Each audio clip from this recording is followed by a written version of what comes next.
What's up, guys? I'm in the Jeep again. We're going up to Ocala this time to do some trails at Hard Rock, which is probably the best climbing, rocky type trails I have within a few hours of me here in Orlando. I've got the 35s on here, which are really 295 7017s, which I think are like a 34.5-ish, I don't know.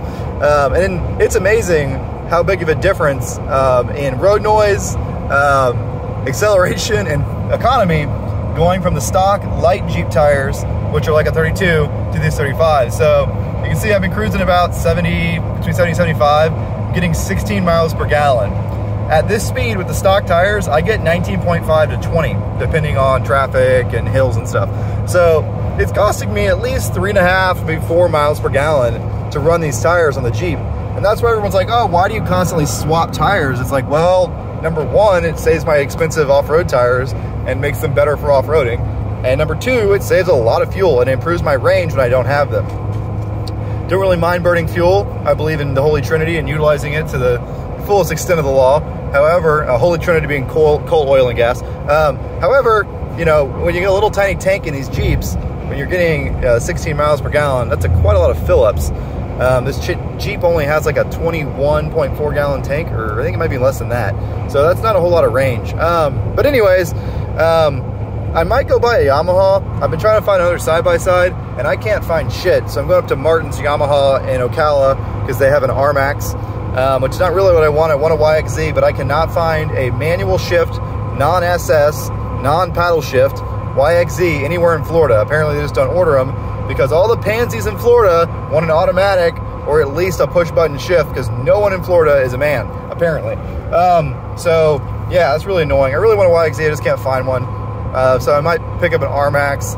Really not super excited about it. They made a lot of improvements from the Wolverine, but still a pain in the butt to snorkel, still a bell drive, you have no control of your ratio, etc. I do like the front locker and stuff. There's also a chance I might pick up a ATV. They have some Kodiaks and some what do you call them, grizzlies up there. I did some research between the grizzly and the Kodiak, and one thing I came across was that the Kodiak uses the old Yamaha suspension. It uses the old Grizzly from like 2007 rear suspension, which is why it has less travel, it's a little narrower, and it looks kind of goofy because it's Grizzly style bodywork and engine with little tiny suspension. Also, if you get the base model Kodiak, it's got the non-power steering one, you don't get the front locker. So if you're gonna get a Kodiak, you gotta get the one with the front locker, but you really should just get a Grizzly because it's tuned for a little more power and speed, the way the clutch is tuned, and the suspension's better. Now, people say that the Kodiak is better for work because it has clutch weights that are designed to make it go slower and produce more torque.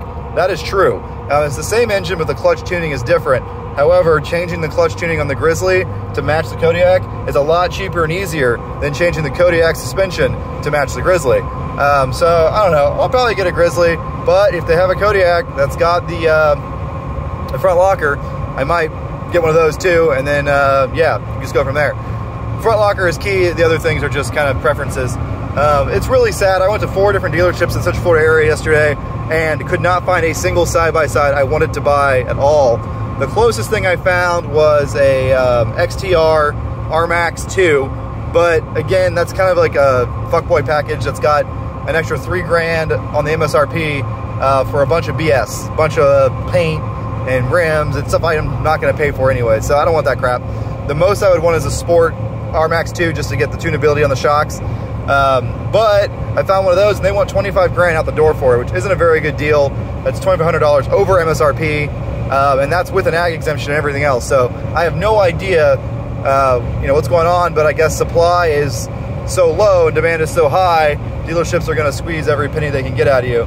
But I'm not paying 25 grand for a side-by-side I don't really want, that I just want to test out, I'm going to get rid of soon, because I'm going to lose my ass when I sell it. So, yeah, that's about it.